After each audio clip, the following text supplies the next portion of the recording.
হযরত সুলাইমান, যিনি একজন জ্ঞানী নবী ছিলেন, কেবল বিলকিসের সিংহাসন আনারই নির্দেশ দেননি, বরং তিনি আরও একটি নির্দেশ দেন, সিংহাসনের ডিজাইন বদলে দিতে হবে। যখন সুলাইমান সিংহাসনের উপর সূর্যের প্রতীক দেখলেন, তিনি বললেন, কত বড় বোকামি! কেউ কি সূর্যের উপাসনা করে? যদি সূর্য সোনার তৈরিও হতো, তবুও তার সামনে সিজদা করা একেবারেই অর্থহীন। তিনি নির্দেশ দিলেন সিংহাসনের কিছু অংশ পরিবর্তন করতে। তার নির্দেশ অনুযায়ী সিংহাসনের পুনরায় নকশা করা শুরু হলো। এদিকে রানী বিলকিস যখন তার যাত্রার প্রস্তুতি শেষ করছিলেন, তখন তিনি একটি কাফেলা প্রস্তুত করতে বললেন, যেন তা তার সঙ্গে যাত্রা করে। এই সময় সুলাইমান ডেকে পাঠালেন তার রাজ্যের সেরা স্থপতিকে এবং বললেন, তুমি কি জানো আমি তোমাকে কেন ডেকেছি? আমি এমন একটি প্রাসাদ নির্মাণ করতে চাই যা পানির উপর তৈরি। দেখতে মনে হবে যেন তা পানিতে ভেসে আছে। এর প্রবেশ পথ হবে স্বচ্ছ, যেন কেউ নিচে তাকালে ভাববে এটি কেবল পানি। স্থপতি বললেন, যদি আপনি তাই চান, তাহলে আমি মেঝেতে খাঁটি কাঁচ ব্যবহার করব, যাতে নিচের পানি পরিষ্কারভাবে দেখা যায়। সুলাইমান বললেন, হ্যাঁ, সেটি একদম উপযুক্ত হবে। তুমি কি বলতে পারো এই নির্মাণ শেষ হতে কত সময় লাগবে? স্থপতি উত্তর দিলেন, যদি আপনি জিনদের সাহায্যের অনুমতি দেন, তাহলে এই 2 সপ্তাহেই শেষ হয়ে যাবে। আর যদি শুধুমাত্র মানুষ দিয়ে তৈরি করতে বলেন, তাহলে অনেক সময় লেগে যাবে। সুলেমান বললেন, আমি জিনদের সাহায্যের নির্দেশ দেব, কিন্তু আমি চাই মেঝে হোক একদম স্বচ্ছ কাঁচ দিয়ে, যাতে নিচের পানি পুরোপুরি দেখা যায়। স্থপতি আবার জিজ্ঞেস করলেন, হে আমার সর্দার, আপনি কি ছাদ বা দেয়ালের জন্য বিশেষ কিছু চান? সুলাইমান উত্তর দিলেন, তুমি কি মনে করো? স্থপতি বললেন, আমি মনে করি ছাদ কাচের হওয়া উচিত। তাহলে সূর্যের আলো পানিতে প্রতিফলিত হয়ে এক অপূর্ব দৃশ্য সৃষ্টি করবে। আর আমি এটাও প্রস্তাব করি দেয়ালগুলো আয়না দিয়ে তৈরি করা হোক। নবী সুলাইমান এই ভাবনাগুলো শুনে খুশি হলেন এবং স্থপতিকে কাজ শুরু করতে নির্দেশ দিলেন। স্থপতি কাজ শুরু করলেন। কিছুদিনের মধ্যেই পানির ওপরে এক চমৎকার প্রাসাদ গড়ে উঠতে লাগলো। আর ঠিক তখনই রানী বিলকিস পৌঁছাচ্ছিলেন সুলাইমানের ভূখণ্ডের কাছাকাছি। হুদহুদ পাখিটি এক অফিসারকে সঙ্গে নিয়ে সীমান্তে রানীর জন্য অপেক্ষা করছিল। যাত্রাপথে রানী বিভিন্ন অদ্ভুত জিনিস লক্ষ্য করছিলেন। দূতেরা যেসব গল্প বলেছিল সবই সত্য ছিল। এই দেশ ছিল বিস্ময়ে ভরপুর। যতই তিনি প্রাসাদের কাছে যাচ্ছিলেন, ততই তিনি বিস্মিত হচ্ছিলেন। তিনি সুলাইমানের সেনাবাহিনীর একটি অংশ দেখলেন।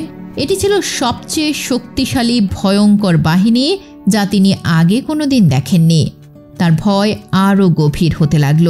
তার হৃদস্পন্দন বেড়ে গেল, শ্বাস নিতে কষ্ট হচ্ছিল। এই বাহিনী মানুষের মনে হচ্ছিল না। এটি অবশ্যই কোনো ঐশী শক্তির সাহায্যে গঠিত। এত কিছু দেখার পর তিনি নিজ রাজ্যের গৌরব ও উন্নতি নিয়ে সন্দেহ শুরু করতে লাগলেন।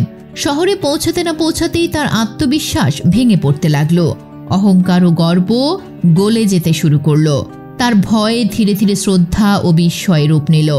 আর খুব শিগগিরই তিনি প্রবেশ করতে যাচ্ছিলেন সেই প্রাসাদে, যা সুলাইমান বিশেষভাবে তৈরি করেছিলেন। তিনি যে দৃশ্যের মুখোমুখি হলেন তা ছিল একেবারে ব্যতিক্রম। সুলাইমানের রাজত্ব ছিল কেবল সম্পদ ও গৌরব দিয়ে গড়া তা না, তা ছিল সৌন্দর্য ও শিল্প কৌশলে পরিপূর্ণ। সোনার স্তম্ভ, রত্নখচিত দরজা এবং প্রতিটি কোণে হাতের তৈরি অলঙ্করণ তার চোখ ধাঁধিয়ে দিল। কিন্তু সবচেয়ে বিস্ময়কর ছিল সুলাইমানের প্রাসাদের প্রবেশ পথের মেঝে। এটি ছিল কাচের তৈরি। নিচে প্রবাহিত হচ্ছিল ঝকঝকে স্বচ্ছ পানি। এটি এত উজ্জ্বলভাবে চকচক করছিল যে মনে হচ্ছিল এটি গভীর জলাধার। রানী বিলকিস ধীরে ধীরে প্রাসাদের দিকে হেঁটে যাচ্ছিলেন।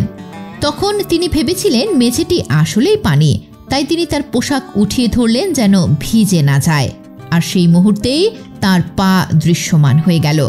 এখন আমরা পৌঁছলাম গল্পের সবচেয়ে রহস্যময় অংশে।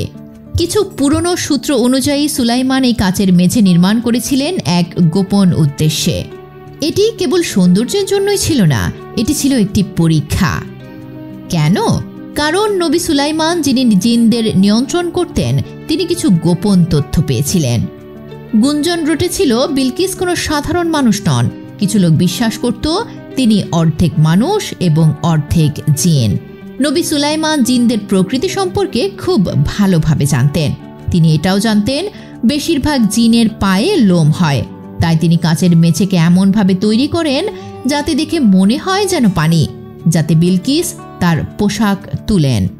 আর সেই মুহূর্তেই তিনি যেন দেখতে পারেন তার পা এবং নিজের সন্দেহ যাচাই করতে পারেন। বিলকিস হয়তো সাধারণ মানুষ ছিলেন না, কিন্তু কিছু মানুষ কেন বিশ্বাস করত তিনি অর্ধেক জিন? এই ধারণা বিভিন্ন ধর্মীয় ও সাংস্কৃতিক উৎসে বিভিন্নভাবে পাওয়া যায়। কিছু গল্পে বলা হয় বিলকিসের জন্ম হয়েছিল একজন মানুষ ও একজন জিনের মিলনের মাধ্যমে।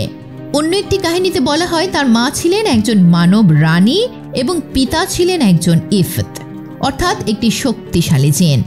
এই কারণে বিলকিসের মধ্যে মানবীয় সৌন্দর্য এবং কিছু জিন সদৃশ শারীরিক বৈশিষ্ট্য ছিল। কুরআনে সরাসরি বলা হয়নি তিনি মানুষ ছিলেন নাকি জিন। ইথিওপীয় টেক্সটগুলোতে তাকে জিনদের বংশোদ্ভূত বলে বর্ণনা করা হয়নি, বরং সেখানে তাকে এক জ্ঞানী এবং আধ্যাত্মিক মানবী রানী হিসেবে তুলে ধরা হয়েছে। সেই সব কাহিনীগুলো তার জ্ঞান ও পবিত্রতার উপর বেশি গুরুত্ব দিয়েছে। তার বাহ্যিক বৈশিষ্ট্যের চেয়ে পবিত্রতা বেশি গুরুত্ব পেয়েছে। তাহলে ইসলামী উৎসগুলো কি বলে? অধিকাংশ ইসলামী আলেম একমত বিলকিস ছিলেন একজন মানুষ। অর্ধেক জিন বিষয়ক গুজব ছড়িয়েছিল আসলে জিনেরাই। কেন? কারণ তারা চায়নি সুলাইমান বিলকিসে আগ্রহী হন অথবা তাকে বিয়ে করেন। জিনেদের ভয় হতো যদি সুলাইমানের কোনো পুত্র সন্তান হয়, সেও হয়তো পিতার মতো রাজত্ব করবে এবং সুলাইমানের গোপন জ্ঞানের মাধ্যমে আবার জিনদের কাজ করাবে। তারা সুলাইমানের অধীনে কাজ করতে বাধ্য হয়েছিল আর আশা করেছিল সুলাইমান মারা গেলে তারা মুক্তি পাবে। কিন্তু যদি তার পুত্র রাজত্ব গ্রহণ করে তাহলে তারা আবার বন্দী হয়ে পড়বে। আর অধিকাংশ যিনি মিথ্যাবাদী হিসেবে পরিচিত শুধু সুলাইমানের যুগে নয়, সব যুগেই। নবী সুলাইমান এটা ভালোভাবে জানতেন, তাই তিনি এই পরিস্থিতির আয়োজন করেন এবং নিশ্চিত হবার জন্য। আর যখন তিনি বিলকিসের পা দেখলেন এবং বুঝলেন তার সাধারণ মানুষের মতো, তখন তার সন্দেহ দূর হয়ে গেল। বিলকিস যখন কাচের মেঝের উপর দিয়ে পেরিয়ে গেলেন, সুলাইমান নিশ্চিত হলেন তিনি একজন মানুষই। তারপর সুলাইমান রানী বিলকিসকে তার সিংহাসন দেখালেন। রানী বিলকিস বিস্ময়ে হতবাক হয়ে গেলেন। নবী সুলাইমান তাকে জিজ্ঞেস করলেন, এটা কি তোমার সিংহাসন? বিলকিস ভালো করে তাকালেন, কিন্তু তিনি ঠিক কি বলবেন বুঝে উঠতে পারলেন না। সিংহাসনটা দেখতে হুবহু তার নিজের সিংহাসনের মতো মনে হচ্ছিল, কিন্তু কিছু একটা বদলে গেছে। অবশেষে তিনি বললেন, এটি দেখতে আমার সিংহাসনের মতোই। সিংহাসনের নিচে সুলাইমান একটি বার্তা রেখে দিয়েছিলেন, আমরা আল্লাহর কাছে আত্মসমর্পণকারী। বিলকিস আরও গভীরভাবে তাকে বুঝতে পারলেন এটি সত্যিই তার নিজের সিংহাসন। কোনোভাবে এটি তার প্রাসাদ থেকে তার আসার আগে এখানে নিয়ে আসা হয়েছে এবং কিছু পরিবর্তন করা হয়েছে। এটি ছিল নবী সুলাইমানকে আল্লাহ যে অসাধারণ ক্ষমতা দিয়েছিলেন তার আরও একটি প্রমাণ। রানী বিলকিস গভীর চিন্তায় ডুবে গেলেন। তিনি যতই ভাবছিলেন ততই বুঝতে পারছিলেন তার জাতির বিশ্বাস কতটা দুর্বল ও মূর্খতা ছিল নবী সুলাইমানের যুক্তিবাদী ও জ্ঞানভিত্তিক চিন্তার তুলনায়। সেদিন তাকে দুপুরের আহারের আমন্ত্রণ জানানো হলো। নবী সুলাইমান তার পাশে বসলেন এবং আলাপ শুরু করলেন। তিনি বললেন, আল্লাহ যিনি সারা জাহানের পালনকর্তা এবং সর্বশ্রেষ্ঠ পরম দয়ালু, তার কথায় আমি বলছি, তিনি সূর্য সৃষ্টি করেছেন মানুষের সেবায়। যেমন করে বাগানের প্রজাপতি ও শাপলা ফুল আল্লাহর ইচ্ছায় পরিচালিত হয়, তেমনি সূর্য আল্লাহর সৃষ্টির অংশ, তার সেবায় নিয়োজিত মানুষের মতো এক মহান সৃষ্টির জন্য। অন্য কোনো সৃষ্টিকে সিজদা করা তা হচ্ছে মানুষের বুদ্ধিকে অপমান করা, হোক তা সূর্য। রানী বিলকিস যখন বুঝতে পারলেন তারা যাকে এতদিন উপাসনা করতেন সেই সূর্য আসলে শয়তানের তৈরি করা এক সুন্দর ফাঁদ ছিল, প্রথমবারের মতো সূর্যের উজ্জ্বলতা তার হৃদয়ে ম্লান হয়ে এলো। আরেক নতুন আলো যা কখনো অস্ত যায় না তার অন্তরে জ্বলে উঠল। ঠিক তখনই তার উপদেষ্টারা এসে বললেন, সূর্য অস্ত যেতে চলেছে, এখন আমাদের প্রতিদিনের সূর্য পূজার সময়। বিলকিস বলেন, হে মূর্খেরা, এখনো কি তোমরা বিশ্বাস করো সূর্য উপাসনার যোগ্য? শয়তান আমাদের সম্পূর্ণ বিশ্বাসকেই আমাদের কাছে সুন্দর করে উপস্থাপন করেছিল। এই স্থান ত্যাগ করো। নবী সুলাইমান কি বলেছেন তা না শুনেই উপদেষ্টারা ভয় পেয়ে গেল এবং দ্রুত সেখান থেকে চলে গেল। প্রথমবারের মতো রানীর হৃদয়ে এক উষ্ণ সুন্দর অনুভূতি প্রবাহিত হতে লাগলো। এটি যেন রংধনুর রং, যা তার অন্তরের অনুভূতিগুলোর প্রতিফলন ঘটাচ্ছিল। রানী বিলকিস উপলব্ধি করলেন এখন সময় এসেছে ইসলাম গ্রহণ করার। গভীর আবেগ নিয়ে তিনি স্বীকার করলেন তিনি এতদিন নিজেকেই ধোঁকা দিয়ে এসেছেন এবং তিনি এখন ইসলাম গ্রহণ করলেন। খুব শিগগিরই সাবার জাতির মানুষ তাদের রানীর অনুসরণ করল। তারা সূর্য পূজা ত্যাগ করল এবং কেবলমাত্র আল্লাহর সামনে সিজদা করা শুরু করল।